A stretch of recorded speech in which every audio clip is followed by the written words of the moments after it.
Think about the last pair of glasses you bought.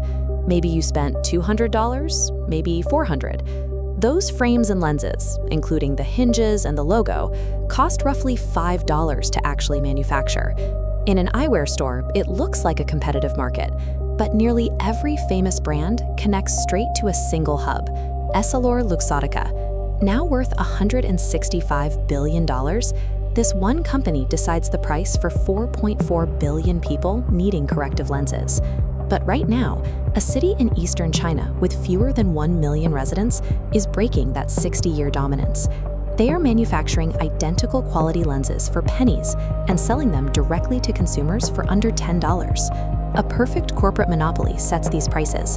The 50x markup has nothing to do with better materials or smarter design. But that monopoly is finally facing its first existential threat.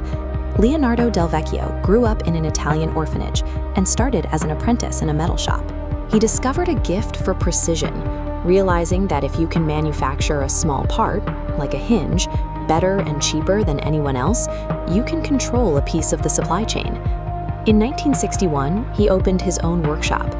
He quickly realized the real fortune lay in owning the entire ecosystem, moving beyond making components to swallowing the competition whole. Luxottica began signing licensing deals with every major fashion house that wanted their name on glasses but didn't want to design them. Prada, Chanel, Versace. The name on the temple changed, but the frames came off the same assembly lines using the same materials. Then he took control of the shelves.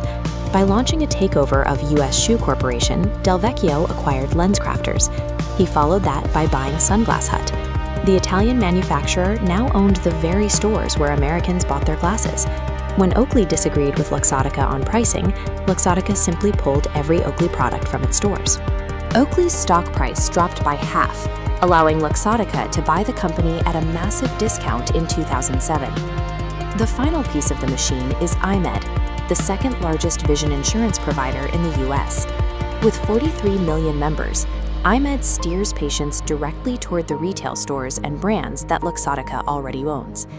In this closed loop, the manufacturer, the brand, the retailer, and the insurance provider are the same entity.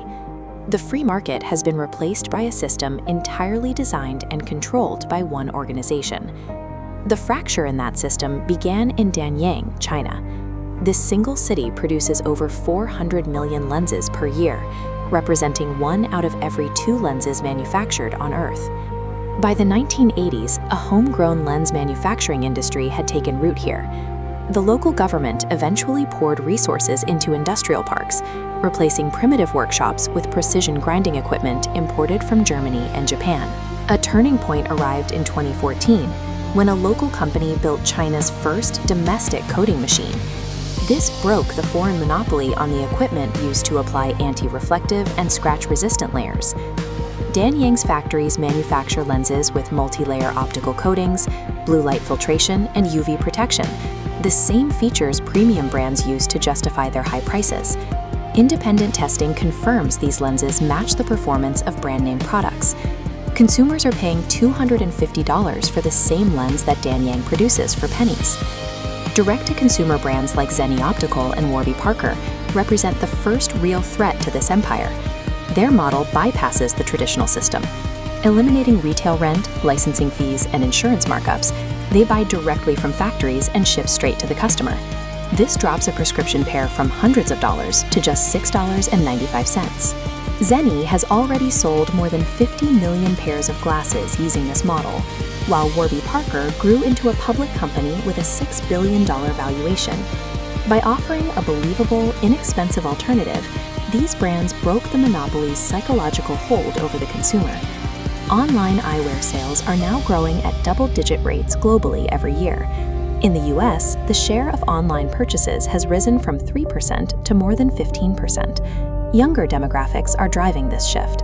They natively reject the assumption that high quality requires a massive price tag. EssilorLuxottica is not collapsing. It remains the dominant force in eyewear by a massive distance. But the monopoly's greatest weapon was secrecy.